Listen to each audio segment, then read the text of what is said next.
প্রায় ৩ সপ্তাহ পরে মিনা এলো আমাদের বাড়ি থেকে যাওয়ার পরে। আবার বিছানায়, কিছুতেই ও সুস্থ থাকতে পারছে না। ওর এই জ্বর, ওর এই সারা শরীরে ব্যথা, ওর পেটে ব্যথা, ওর কোনো অ্যাপিটাইট নেই। কি চেহারা হয়েছে, কঙ্কালসার দেহ। কিছুতেই ওকে বলে বোঝাতে পারি না নিজেকে ভালোবাসার কথা। কিচ্ছু খেলো না, কত কিছু রান্না করলাম ওর জন্যে, এইটুকু ভাত নিয়ে বসলো। কত বকলাম, কিন্তু কিছুতেই লাভ নেই। কতবার বলি এখানে এসে থাক, কিন্তু কে কার কথা শোনে। বিয়ে থা না করে অন্যের সংসার টেনে যাচ্ছে। সংসার বড় নির্মম। ভাই বোন কেউ দেখে না দিদিটা এত কষ্ট করছে। সত্যি যতক্ষণ আমাদের শ্বাস থাকবে ততক্ষণ মনে হয় আমাদের এভাবে কাজ করে যেতে হবে সংসারে। এইটা কি ওর বয়স, বাজার করছে গরমের মধ্যে, রান্না করছে, বাসন মাজছে, জামা কাপড় কাচ্ছে। কতবার বলি, কিন্তু কিছুতেই আমি ওকে রাজি করাতে পারি না। তো কদিন এসে এখানে থাক, একটুখানি ভালো করে যা, তারপরে আবার চলে যাস। ইন দ্য মেন টাইম সন্ধে হতে না হতে নুপুরের ফোন চলে এলো। নুপুর বললো, কি রে সানডে সারাদিন চলে গেল, কোনো আওয়াজ নেই, বেরোবি না আজকে? আমি বললাম, না রে, আমার এই মাসের কোটা কমপ্লিট, আর হোটেলে খাওয়ার খরচা নেই, পয়সা নেই।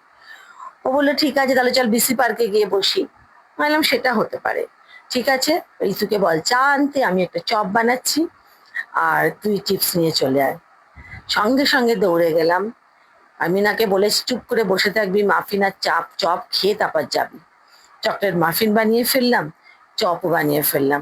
আলু আর ডিমটা সেদ্ধ করেছিলাম দুপুরবেলা পোস্ত দিয়ে খাবো বলে। তোমাদের ওই রেসিপিটা একদিন বলবো, কিন্তু সেটা আর খোয়া হয়নি। তারপরে চপ বানাতে চলে গেলাম। খুব মুচমুচে হয়েছিল চপগুলো, জানো, সবাই বলছিল। খেতে খুব টেস্টি হয়েছিল, তার সঙ্গে একটু তেঁতুলের ইমলি চাটনি নিয়ে চলে গেছিলাম। দেখো, ইতুও চা বানিয়ে নিয়ে এসছে, নুপুরও চলে এসেছে আমাদের চিপস নিয়ে। মিনা বাড়ি চলে গেল, আমরা চলে এলাম। মানডে আমার অফিস থেকে আমি ডাইরেক্ট চলে যাই যোগা ক্লাসে। আমি সবসময় বলি না, আমি ভীষণ ব্লেসড।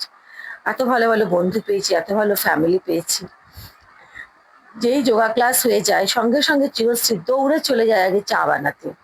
কোনো দারচিনি গাছ থেকে দারচিনি পাতা তুলছে, কখনো তেজপাতা তুলছে, কখনো ইউক্যালিপটাস, কখনো ডিফারেন্ট ফুল দিয়ে চা বানাচ্ছে, নিজের হাতে বানানো কুকিজ, কত কিছু।